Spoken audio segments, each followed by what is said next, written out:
Live local news for the First Coast from the WJCT News Team.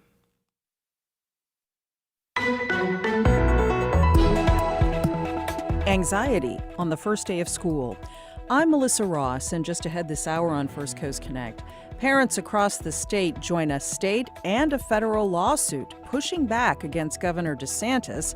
He has banned masks in class for students and even threatened to dock the pay of educators who mask up children. That's coming up, then later. The See the Girl Monologues is really an opportunity for girls, young women, and female-identifying youth in our community and their caregivers to share their personal stories, to share their experiences with failed systems. How you can see the girl in a special Monologues performance. All of that and more, just ahead.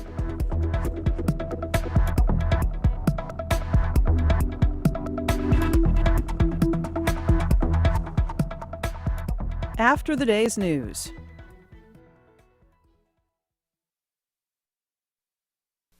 Live from NPR News, I'm Giles Snyder. The Senate is on the cusp of handing President Biden a victory today. Senators expected to begin voting in a couple of hours on that roughly $1 trillion bipartisan infrastructure package. The bill would then head to the House, where House Majority Whip James Clyburn is responsible for getting the votes. You're all for this scaled-down package because it is bipartisan, and we are supporting the president in trying to establish bipartisanship. But we do believe that's only a down payment. Clyburn spoke there to NPR by Skype. House Democrats are divided over the bipartisan bill. Progressives want assurances that the larger $3.5 trillion companion bill will become law. The Dallas Independent School District is one of the school districts in Texas that's defying Governor Greg Abbott's ban on mask mandates. The district says everyone in its school buildings must wear a mask beginning today. Bill Ziebel with member station KERA in Dallas reports on the decision. Dallas Superintendent Michaelina Hosa said the Delta variant surge of coronavirus cases prompted his decision. He said when school ended June 18th, there were about 100 COVID cases in Dallas, but health officials project that 2 weeks from now, after all Dallas schools have reopened, there will be 2,000 new cases a day.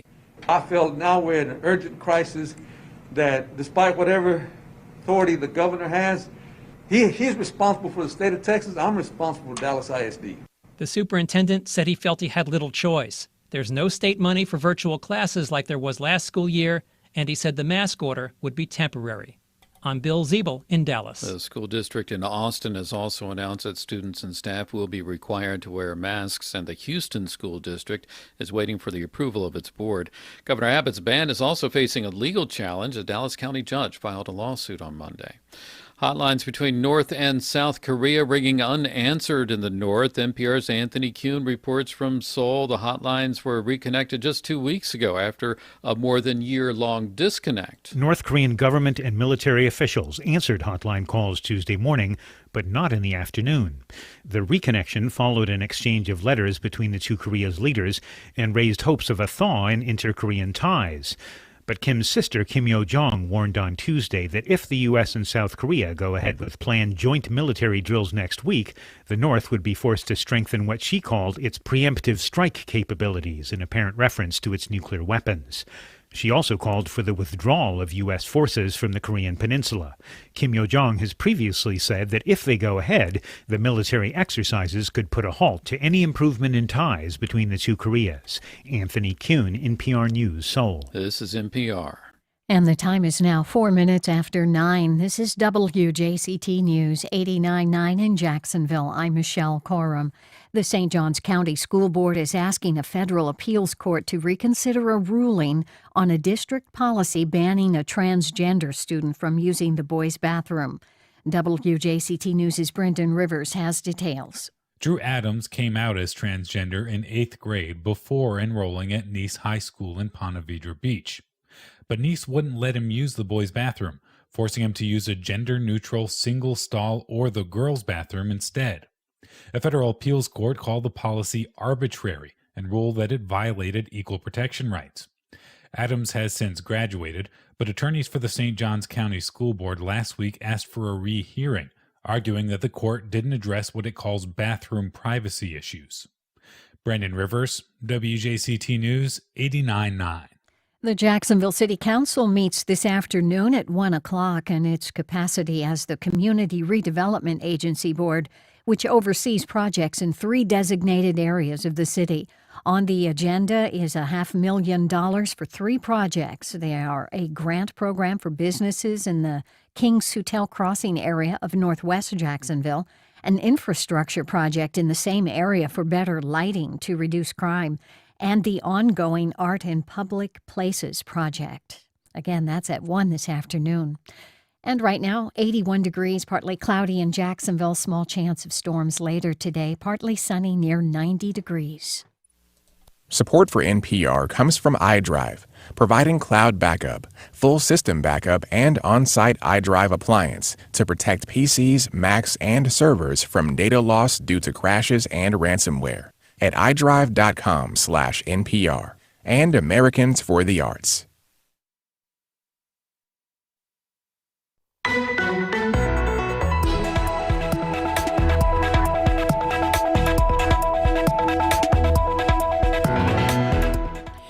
Parents turn to the courts as classes begin across Florida. Good morning. We're live on this first day of school from Studio 5, and thanks for listening. I'm Melissa Ross.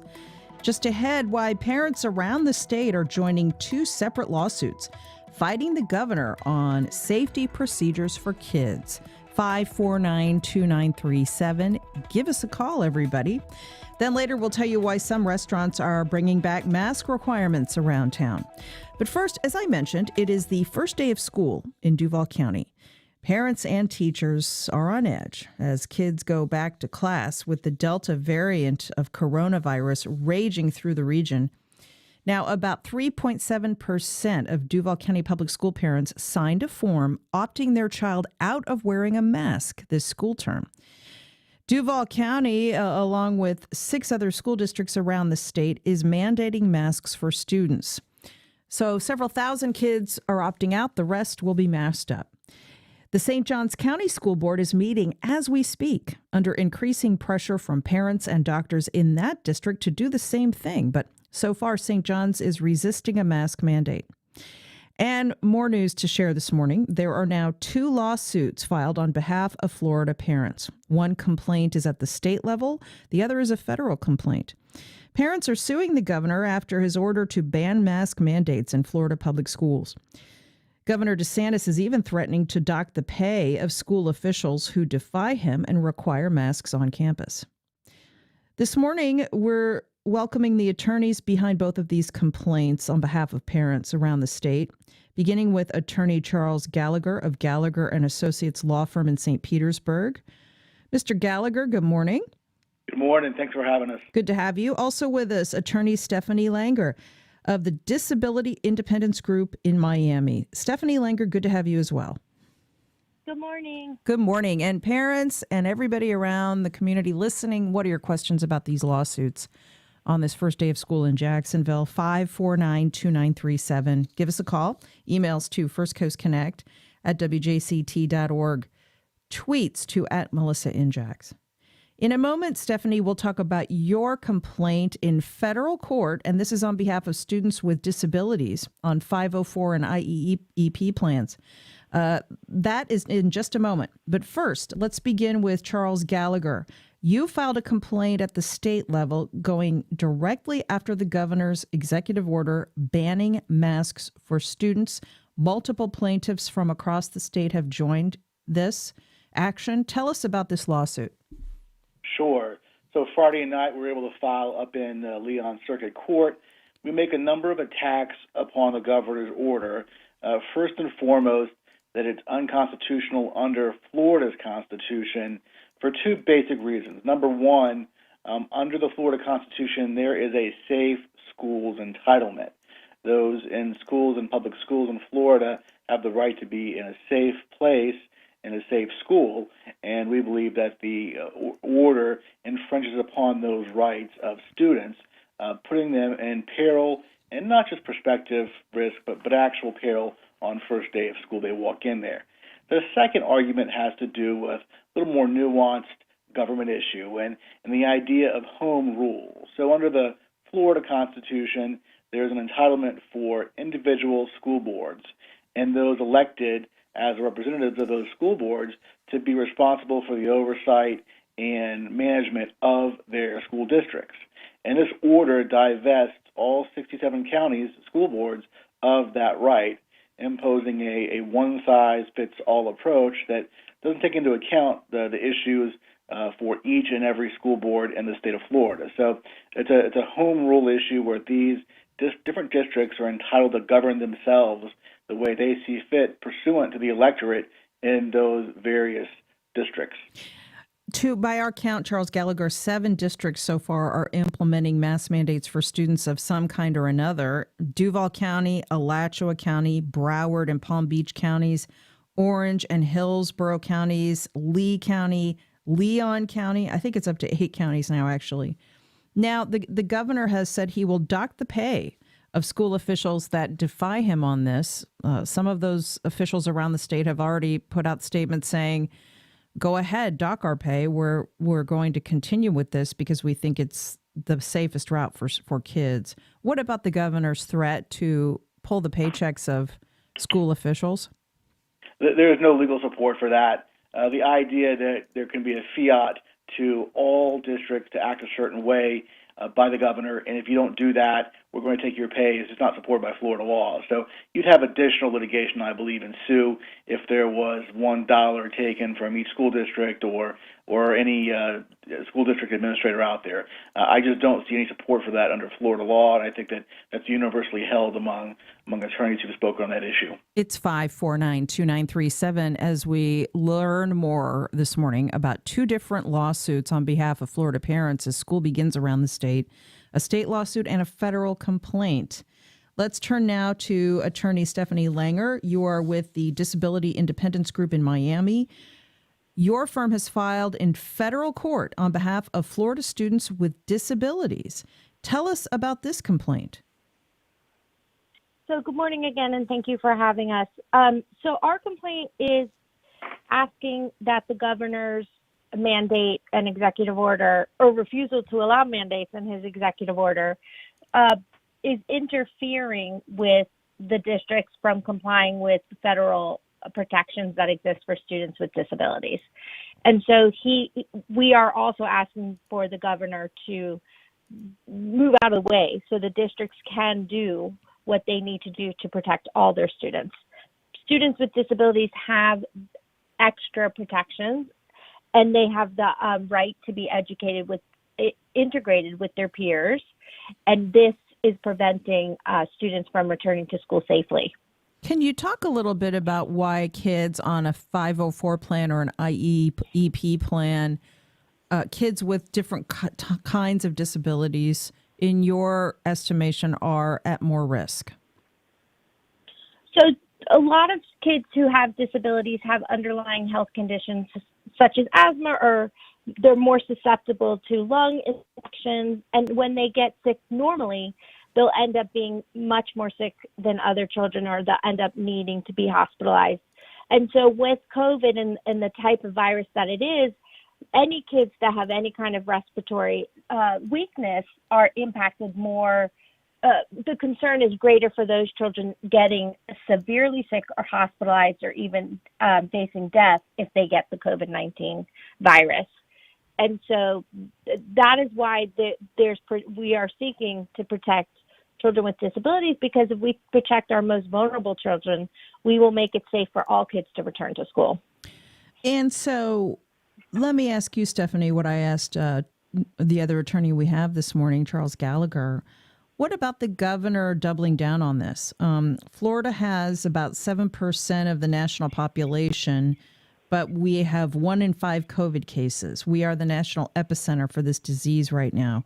What about the governor's position that he is advocating on behalf of parents who choose not to mask their children? So he's ignoring the law that exists to protect children with disabilities, and he's excluding them from the public school system and not providing any reasonable or possible alternatives for those children to attend school this year. And it feels cruel because last year, this vulnerable population of students suffered because it was really hard for them to participate in distance learning. And a lot of those students lost virtually a year of academic instruction. And now we're going to exclude them again for a second year. These are the students that need to be in school the most, or they need to be provided with alternatives that are inclusive as possible. And right now they have neither. They cannot return to school safely, and they aren't being provided the alternative because the state has cut the funding and specifically told the districts that they're not allowed to have virtual learning that is I can't say that word. I apologize. That is the same as the students are receiving in the classroom live. So they will not have access to the same classrooms or the same teachers or the same curriculum that they would get if they were able to go in person. And so we've cut off the ability of these students to return safely, and we provided no reasonable alternatives for them to attend. And so they're being pushed out of the public school system altogether. And that is discrimination. We will go to calls in a moment, 549-2937, and tweets. Speaking of all the tweets, let me ask both of you this question. I'll begin with you, Stephanie, then you, Charles. Lots of tweets about this, but the overriding question we're getting from listeners is, how can we join these complaints?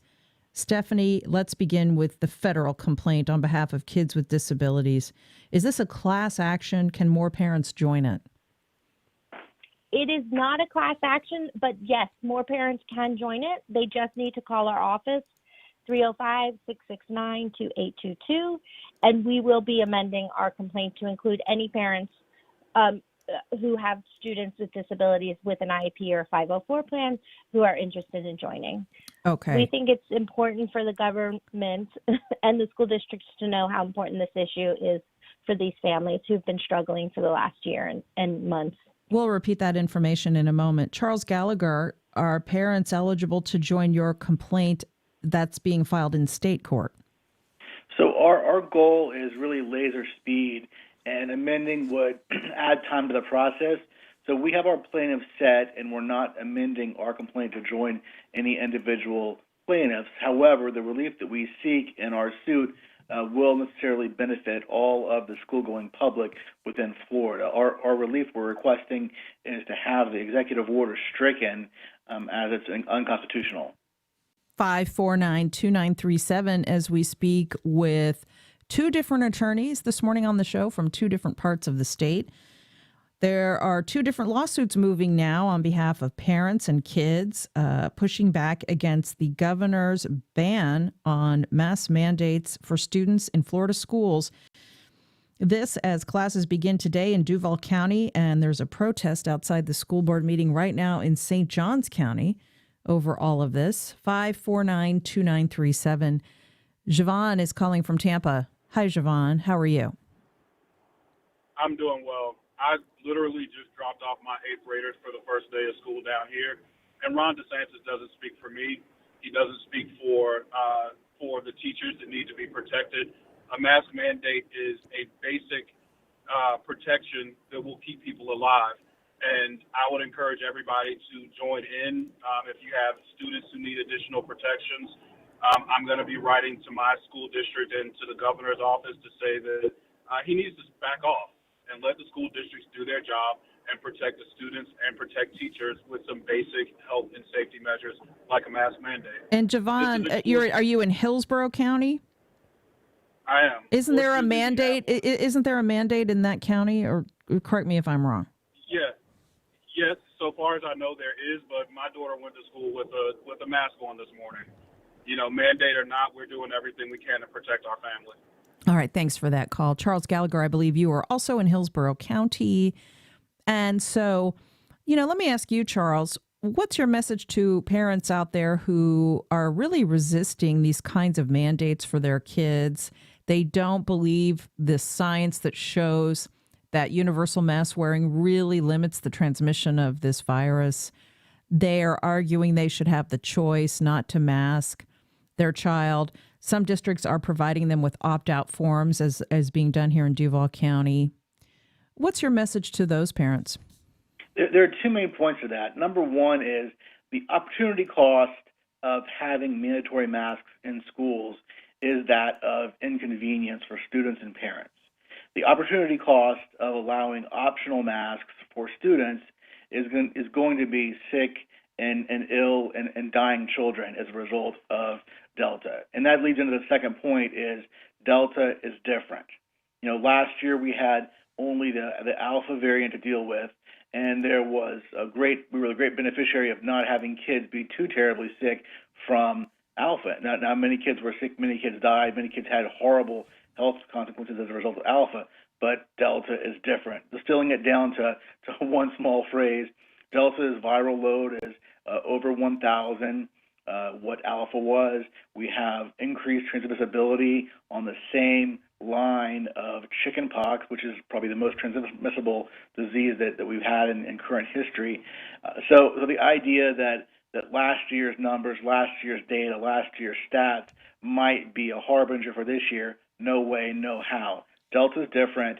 The Delta variant is a nasty beast that is changing kids, changing illnesses in the schools. And if there's not some action taken quickly, we're going to have more of a statewide emergency than we do now. Ann in Jacksonville. Go ahead, Ann. You're on the air. Hi. I have a child who entered the 4th grade today, and she has a peer who is a disabled child in the classroom with her.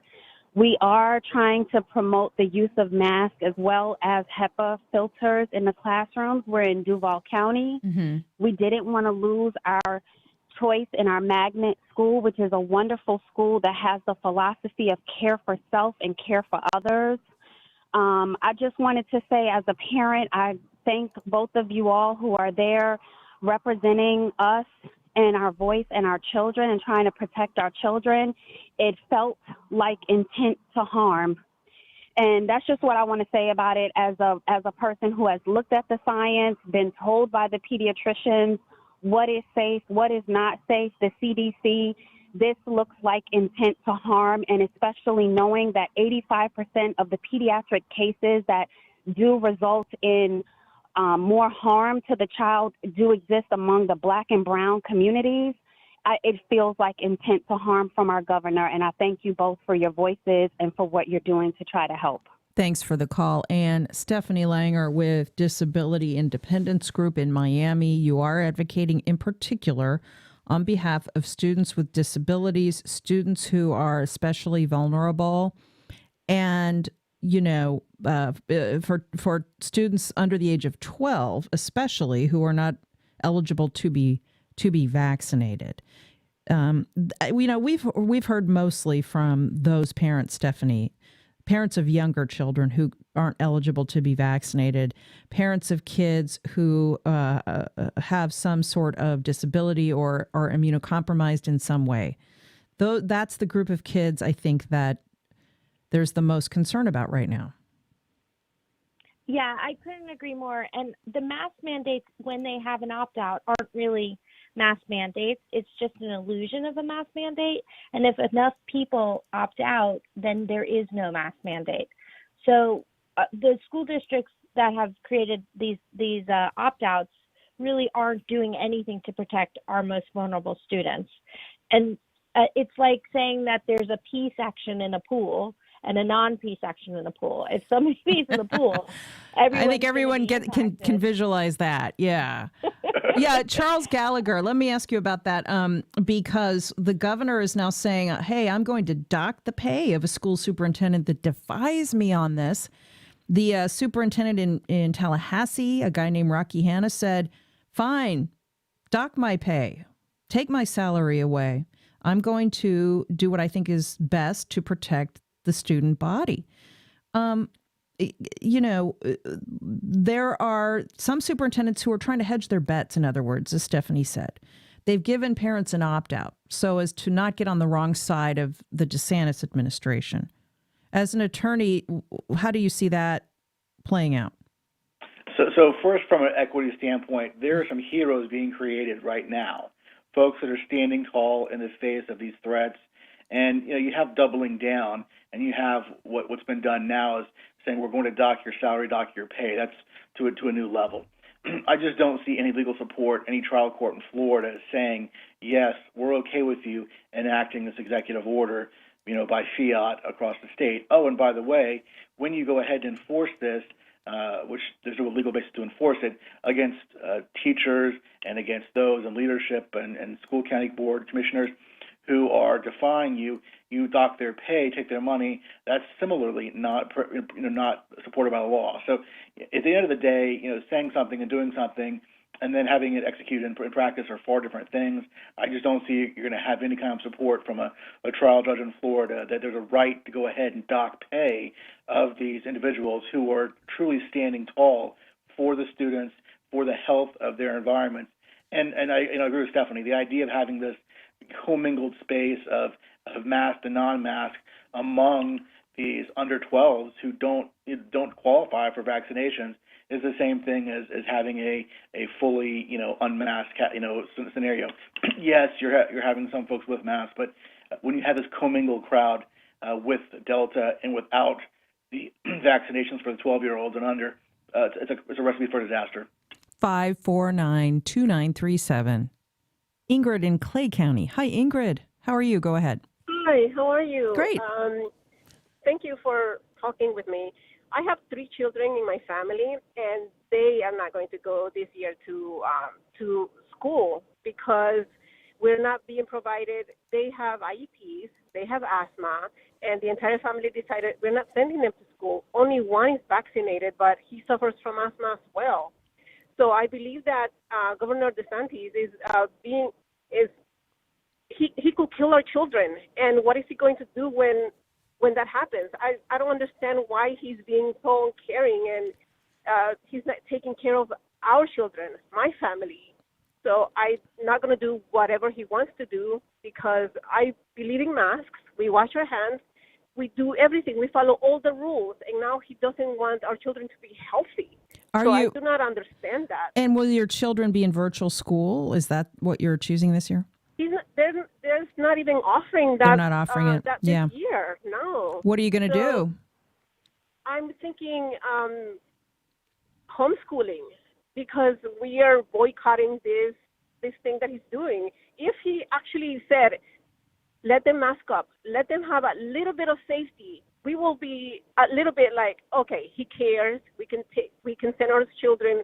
We know that they're going to be a little bit healthy, but with this Delta variant, and there's nothing that we can do about it, I'm not sending my children to school, and it's 3 of them. So thank you for listening to me, though. Thank you. Thank you, Ingrid. Stephanie Langer, you are filing on behalf of parents like Ingrid. Some parents are choosing to pull their children from school in this situation. Yeah, parents are terrified. And especially if they have a vulnerable child, they're terrified. And the governor has just created so much chaos that parents don't know what to do. And if they have the ability to keep their children home, they are. But that family has just now been pushed out of the public school system. Those children will not receive an appropriate education, a free appropriate public education as they're entitled to by federal protection. And so it's just a disservice to those 3 children who won't, get the benefit of being with their peers and in an integrated setting. And that's what we're hoping. That's what our lawsuit is hoping to accomplish. I think it's important to say that neither of anybody is asking for anything other than to follow the CDC guidelines. And the CDC guidelines right now recommend having masks in schools. And so it's frustrating that our governor will not follow the science at this point as it is. And parents are terrified. Here's a tweet from one listener. We pulled our children out of the Duval system, put our house on the market, and are getting out of Dodge. Charles Gallagher, your complaint is already filed. And can you take us through the next steps of your lawsuit? Certainly. So we ended up filing Friday night, and then our next step is to go ahead and get the complaint off to all the different defendants. We have asked DeSantis' attorney if they would accept service of process informally in order to speed things up.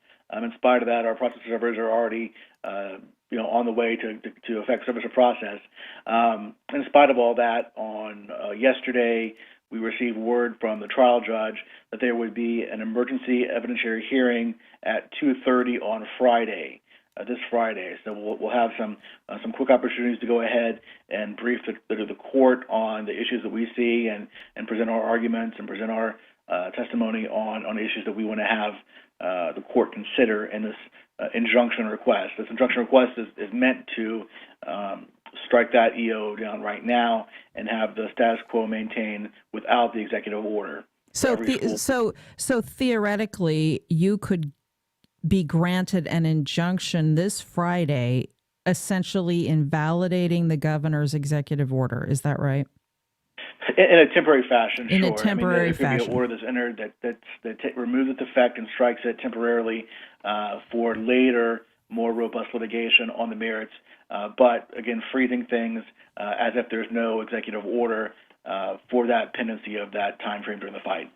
By the way, a listener just sent us an email letting us know that the Diocese of St. Augustine Catholic schools, they have just announced that they will be requiring masks indoors for all employees, faculty, staff, and students 5 years of age and older. Thank you for that information. Stephanie Langer, where does your federal complaint on behalf of kids with disabilities go next? So similarly, we filed on Friday. We have served most, if not all, of our defendants through formal service.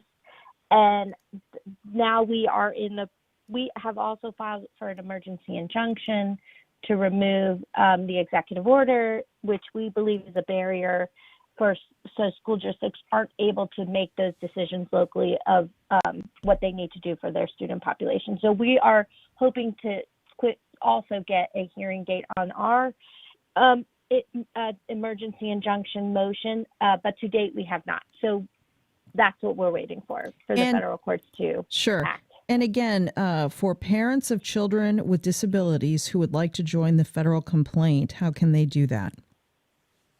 The best way is to call my office, 305-669-2822. Thank you so much, Attorney Stephanie Langer of Disability Independence Group in Miami and Attorney Charles Gallagher with Gallagher & Associates firm in St. Petersburg. We'll follow these lawsuits. Thank you both.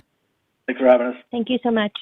And much more still ahead on the show. Later in the hour, we'll tell you why some local restaurants are bringing back those mask mandates. But up next.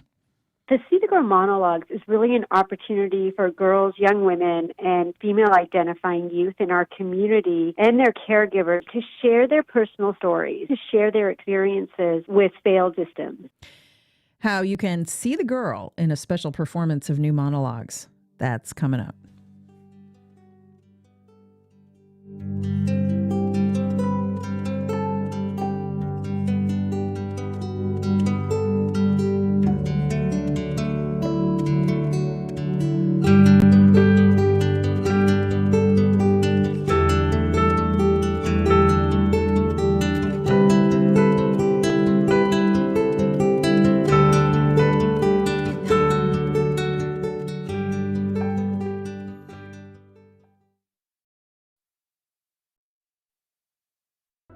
How can the local news media serve you better?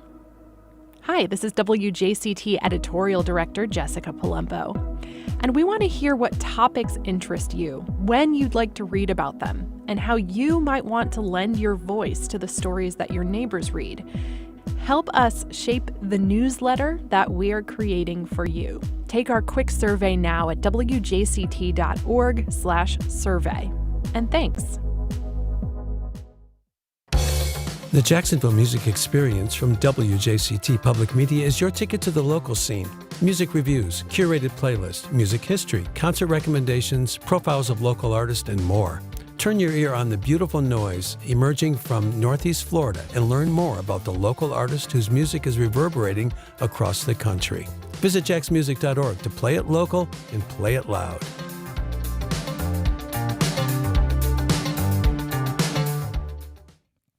Welcome back. Well, it's a new performance of monologues designed to show the audience how girls in North Florida are dealing with a range of issues. For more about the upcoming See the Girl monologues, I spoke with Dr. Vicky Basra of the Dolores Barr Weaver Policy Center. Dr. Basra, good to talk to you. Thanks for joining us. Glad to be here today. So what are the See the Girl monologues?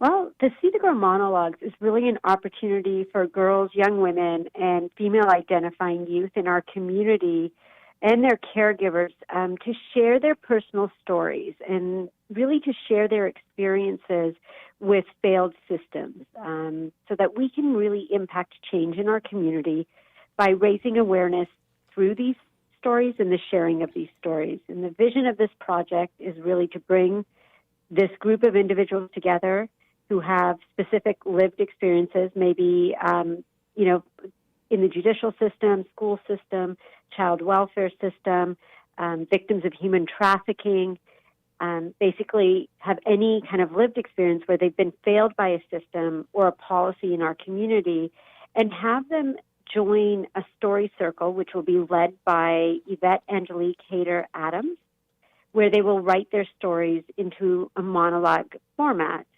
And once their stories are written, then each participant will have an opportunity to either choose to actually perform their own monologue on stage, or we will invite a performer to perform their monologue if they don't want to. If they choose to perform their monologue, then we've invited performance coaches, Barbara Colicelli and Robert Arling White, to help coach them. And so then, all of those monologues will be performed as a collective piece in 2022 at the Jessie Ball DuPont Center. And really, we hope that the performance will build empathy in our community, as well as inspire action from the audience to create space, to create change in our community, create a response in our community, but then also create space of belonging for those who are taking the stage to share their stories. And so by sharing these powerful stories, people watching the monologues, they'll really get a better understanding of how girls are interacting with Florida's criminal justice system and what reforms honestly are needed. That's what the Dolores Barr Weaver Policy Center is all about, right? Absolutely. And our vision is that as we hear these stories, we'll also be able to connect research, the multitude of research we've been doing over the last year and that we continue to do to back up the stories of these young people, and to be able to share that it's not only their lived experiences, but the data also reflects that what these individuals are experiencing is true and valid in our community and across Florida and our nation. How can girls get involved in this? Because as you said, the performances aren't till next year, so there's a lot of planning and prep work that goes into this.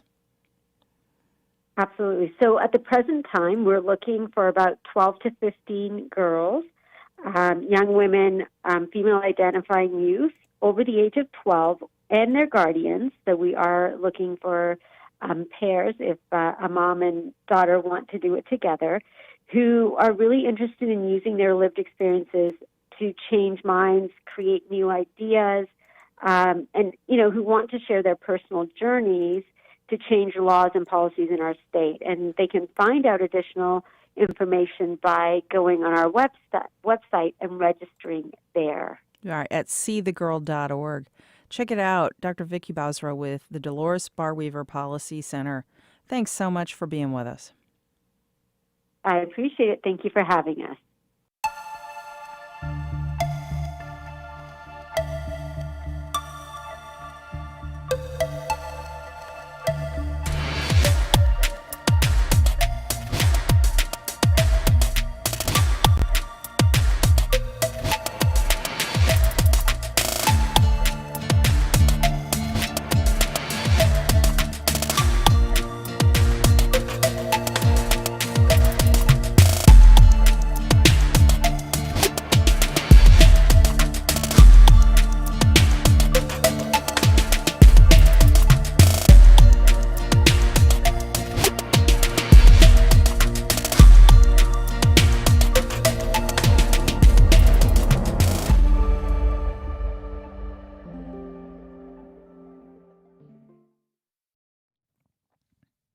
Well, some local eateries are bringing back mask requirements and other safety measures.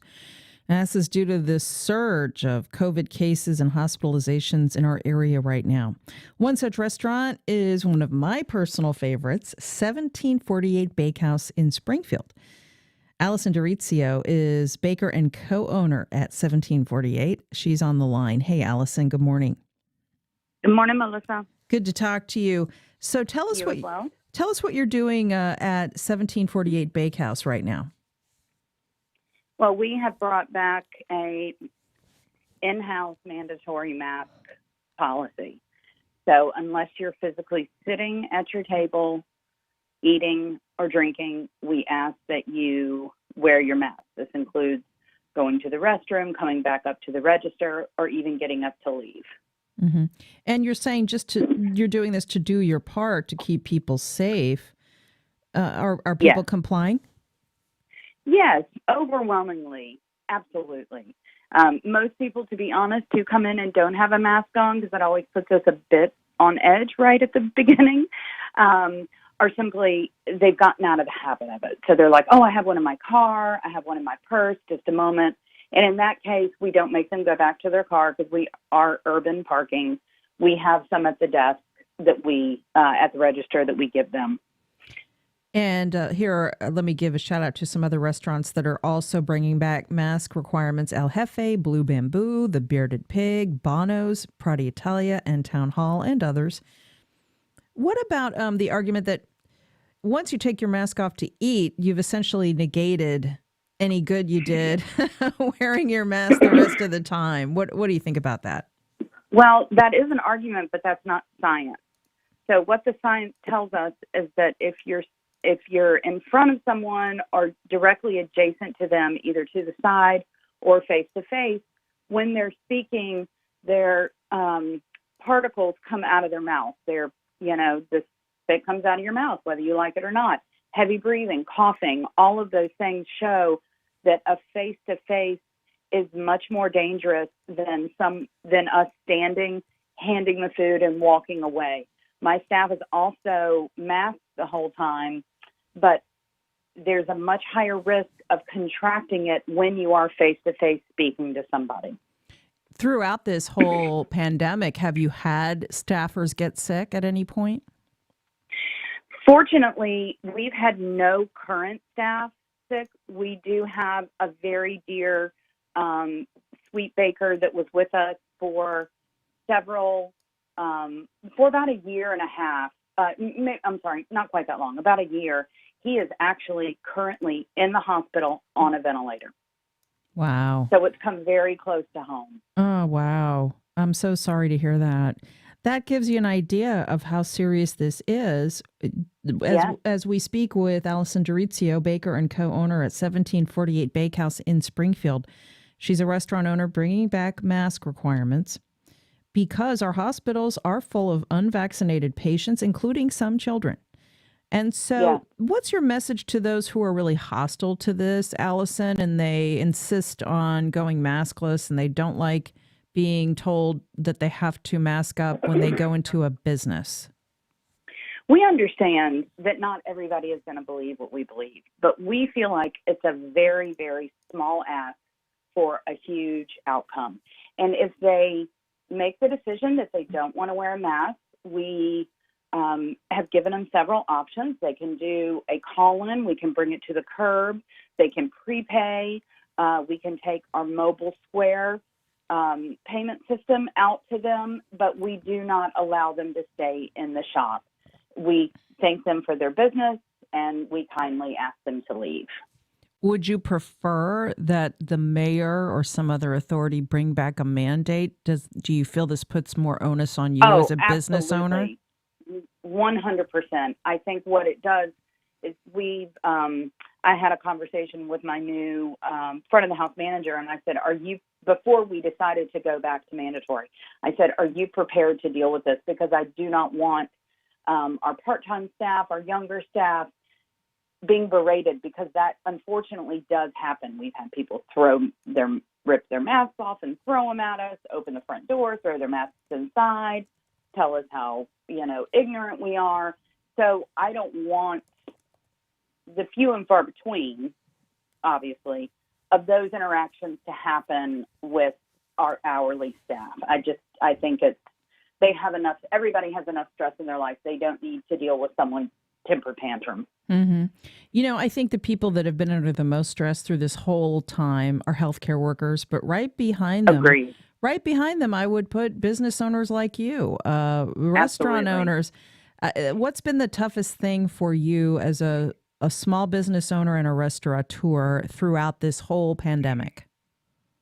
Well, initially, it was just simply the lack of business. You know, when we stopped having seating inside and we went to takeout only, that was very difficult on us. We really are grateful to all of our customers, and a huge shout out to them for continuing to come and do takeout meals and that sort of thing. And then it went from that to a real staffing issue. So we've had a difficult time. I need a full-time baker, and I just simply can't find one. So many people are hiring that people are moving to, they're taking, other jobs in other cities or other areas, or maybe they've gotten a signing bonus. So I'm competing with a very small labor pool for staff that has experience. So that's become the hardest thing. And just simply, we can't afford another shutdown. If we go back, we've been fortunate and we understand that. But there's so many businesses who have not survived or who still don't have indoor seating or who are cutting hours simply because they don't have the staff to manage it. Mm-hmm. And that's heartbreaking to me. Yeah. I mean, that has been so completely obvious to all of us. Whenever we go into a restaurant, we can see how stressed the staff is because you are facing all of these issues. So, it's incredibly divisive, and it's so unfortunate, Allison, that it has to be that way, because this shouldn't be politicized. This is simply common sense and public health. Correct. And for us, it's not a political issue. It is absolutely a love your neighbor issue. Watch for other people, putting, someone you don't know who's taking care of an elderly parent because they're the only option. You don't know who has recently had chemotherapy and have come out of it. You don't know whose child is immunocompromised or who's immunocompromised on themselves. And I think that it's incredibly arrogant and unkind to say, well, those people should stay home. That is just not the way we should behave as a society. I want to thank you for the delicious treats, first of all. Absolutely. And also for appearing. She's Allison Dorizio, baker and co-owner at 1748 Bakehouse in Springfield at 8th and Main, now instituting a mask mandate for diners, along with a lot of other eateries around the community. And folks, even if there isn't a mandate, just be courteous and mask up when you go into businesses and stores. Allison, thanks so much. Absolutely. Be well. In a moment, an idea for your bookshelf this August as we speak with our Fearless Book Club leader, Stacy Goldring. That's next.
WinGuard, a Jacksonville-based marketing and communications agency, provides Northeast Florida businesses with services to help with their reopening, such as digital and social media marketing, local advertising, and public relations. More information at wearewinguard.com.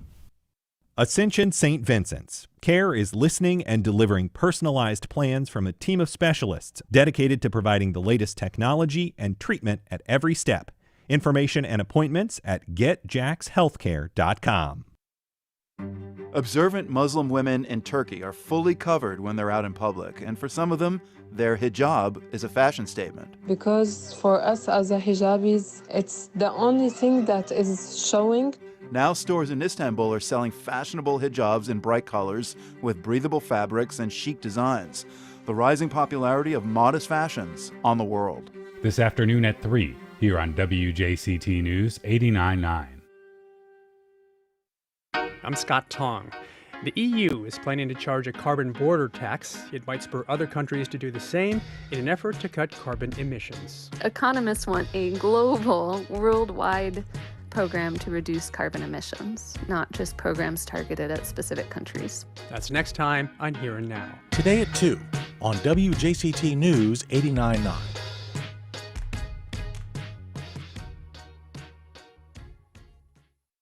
As more than 50 million students return to the classroom, there's a fierce debate over mask mandates. Schools and the CDC say they're needed to keep everyone at school safe, but some parents say only they have the right to decide what's best for their kids. But what do the students themselves want and need? We're handing the show over to them next time on 1A. Today, starting at 10 on WJCT News 89.9.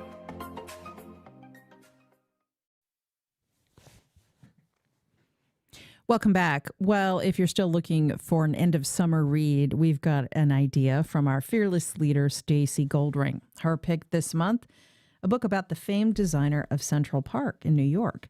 But the great Frederick Law Olmsted was so much more than that. He left his footprints in a lot of places, including here in Jacksonville. Stacy, good morning. Good to talk to you. Good to talk to you too, Melissa. And it's good to change topics from all this depressing pandemic news. Tell us about this book, Genius of Place. Well, you're absolutely right. I think at some point you're going to open up a book and you'll just find me smashed happily between the pages, because I feel that's the best place to be. And certainly nature has all the answers. And this book, Genius of Place, about Frederick Law Olmsted by Justin Martin, is just the book for our tumultuous times. And you're absolutely right. His footprint, his imprint, goes way beyond the meandering, beautiful paths and vistas of Central Park. In fact, we can find his influence and influences and influencers right here in Jacksonville, in Nina Cummer's Gardens. And also, he is also connected to Harriet Beecher Stowe right here in Mandarin, from where I'm speaking to you this morning. But this man, Melissa, is such an inspiration. Let's just put a pin in the whole nature thing. And because I'll be talking about that actually at the Cummer in November.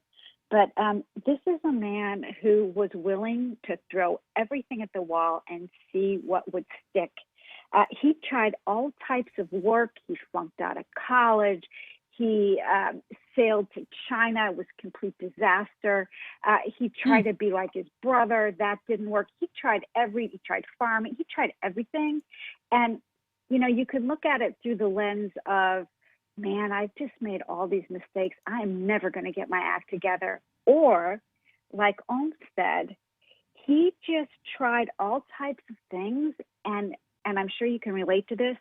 It all kind of lines up. All his experiences doing all these things where someone may say, "Oh, you failed at this, you failed at that." Au contraire, it all lined up where all of a sudden he finds himself in charge of constructing a Central Park, and then from there his career really takes off. And you know, with everything going on in the world right now, Melissa, and we're all so concerned about public health. Here was a man who had no medical training whatsoever, and he ends up in charge of the United State Sanitary Commission, which was in charge of the medical health and welfare of the entire Union Army during the Civil War. So all of his skills, organizing, being in charge of a farm, planning major garden, all these things just keep ebbing and flowing and aligning. And he just kind of followed that path. He never looked really at anything, as like a failure, but just another step. So I find him so inspirational. You know me well. So I am of the school of, let's just see if this will work. Let's give it a shot. Let's try. And you know what? You're the same way. And he is a testament that it's make mistakes, go out there, try things, and beautiful things can result. And we can see it right there at the Cummer Museum of Art and Gardens in that backyard. Let's talk about that. The Frederick Law Olmsted Garden at the Cummer Museum. Right. So you can see the influences of his design in the gardens that Nina designed, and don't be misled. Everything is placed for a reason, from the color of the leaf to the texture to the shape. It plays in design. It plays in perspective. It plays in your experience as you take each step. As you walk on the brick and you feel that, the soil or the grass hits your foot, that is all purposefully done. And it's Frederick Law Olmsted who opens up this whole world that we now know as landscape architecture. So the next time you go to the Riverside Arts Market or you walk into a nursery and you see plants for sale, you can thank him, because we weren't doing this kind of thing before he came along. We weren't thinking of looking in our backyard and thinking, well, I want to make it look like this, or I want it to feel like a grotto, or I want it to look like when I was out at the beach or in the mountains or whatever. That's all a result of his genius of place, which is why the book is just so well titled. So I highly recommend this book. Yes, and I also want to invite our readers to come to our book club that begins next month, either online or in person. That's which right. Is very exciting. Well, yeah. And how can people join Stacy's book club? It's super easy. Just go to chapterendnotes.com and sign up. Chapterendnotes.com. And pick up this month's pick, Genius of Place, The Life of Frederick Law Olmsted by Justin Martin. And email Stacy, too, with ideas about books. Email her at bookclub@wjct.org. Happy reading. Stacy, see you soon. Okay, bye. And that's our show. Thanks for listening.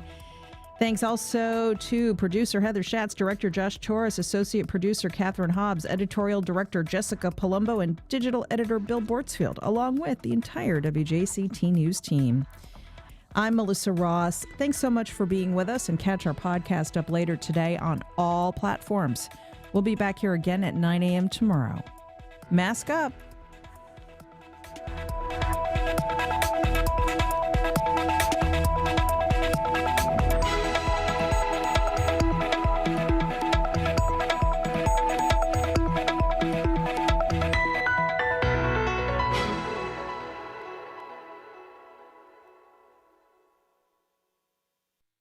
Support for First Coast Connect is provided by Baptist Health and the North Florida TPA.